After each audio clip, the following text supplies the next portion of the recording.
যে কথাটা আমাদের নাসির ভাই শেষ করেছেন সেটা দিয়ে আমি একটু শুরু করি।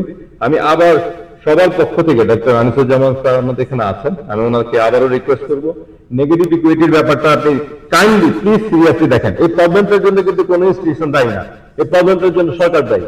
কারণ 2010 সালে যখন মার্কেটের পতন হচ্ছিল তখন আইন অনুযায়ী যখনই এটা 70% নিচে চলে যাবে তখন এটা কল করে, এবং যখন 60% নিচে চলে যাবে ইকুইটি তখন এটাকে ফোর্স সেল করার কথা।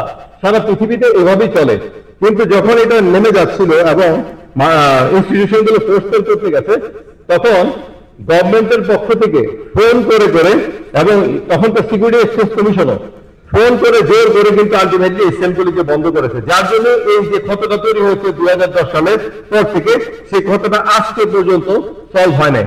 এবং এটাকে সলভ করতে হলে বাংলাদেশে দেখেন অন্যান্য সব সেক্টরে, আপনিও অর্থ মন্ত্রণালয়ের সাথে সংশ্লিষ্ট, আপনি জানেন ব্যাংকিং সেক্টর থেকে সব প্রতিটা সেক্টরে কিন্তু আপনারা কিছু না কিছু প্রণোদনা দিয়েও এটাকে ঠিক করেছেন।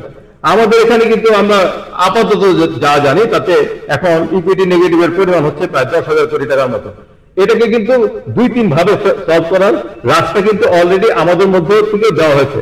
আপনি যদি আমাদের সাথে একটু আলাদা করে বসেন আমরা কিছু আইডিয়া দিতে পারি।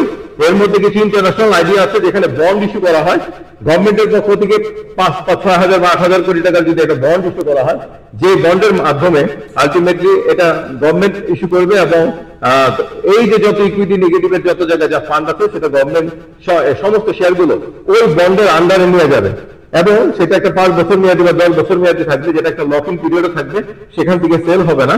এবং এইটুকু গ্যারান্টি দিয়ে বলা যায় এই সমস্ত শেয়ারগুলি 5 বছর পর্যন্ত রাখলে গভর্নমেন্ট আলটিমেটলি বন্ড ওই বন্ড ছেড়েও কিন্তু গভর্নমেন্ট লাভ করবে। সো মানে এইটা মার্কেটের সবচেয়ে নেগেটিভ সিচুয়েশনে কিন্তু আলটিমেটলি গভর্নমেন্ট এই বন্ডটাকে অ্যাকোয়ার করছে।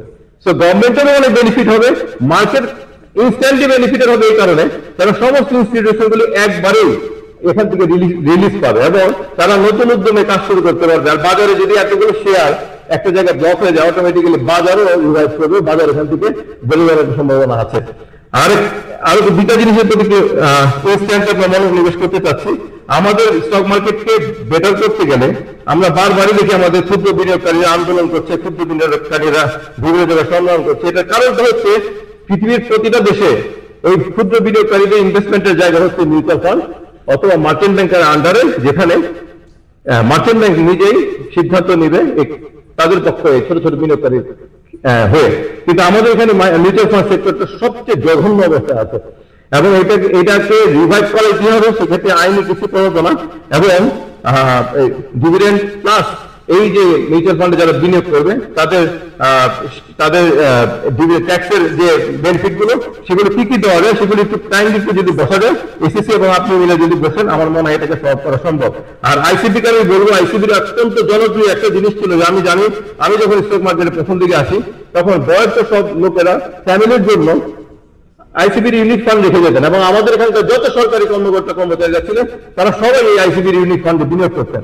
বাট এই আইসিবির ইউনিট ফান্ডটা সম্পূর্ণভাবে সম্ভবত গভর্নমেন্টের একটা আইনি কারণে এই প্রক্রিয়াটা বন্ধ হয়েছে। এইটার সাইজটাকে বড় করা দরকার, এইটার ক্ষেত্রে কি কি প্রতিকূলতা আছে সেটাকে অবফুট করে এটাকে কত তাড়াতাড়ি আবার সেই আগের ফর্মে নিয়ে যাওয়া যায় সেটা কাজ করা উচিত। আর ফাইনালি একটা কথা বলবো, অলরেডি আপনি ট্যাক্সের অনেকগুলো সুযোগ সুবিধা আমাদের জন্য করে দিয়েছেন। আবারও রিকোয়েস্ট করবো ডুয়েল ট্যাক্সেশনের ব্যাপারটা কাইন্ডলি যদি আবারও আপনি জানেন ডুয়েল ট্যাক্সেশনের ব্যাপারটা আপনি খুব ভালো মতোই জানেন কিভাবে এই ডুয়েল ট্যাক্সেশনটাকে নিরূপণ করা যায়, এবং ফুল অ্যান্ড ফাইনাল যে ট্যাক্সটাই আলটিমেটলি আমরা এখান থেকে দেই না কেন সেটাকে ফুল অ্যান্ড ফাইনাল করা যায় সেই চেষ্টা করবেন। ধন্যবাদ।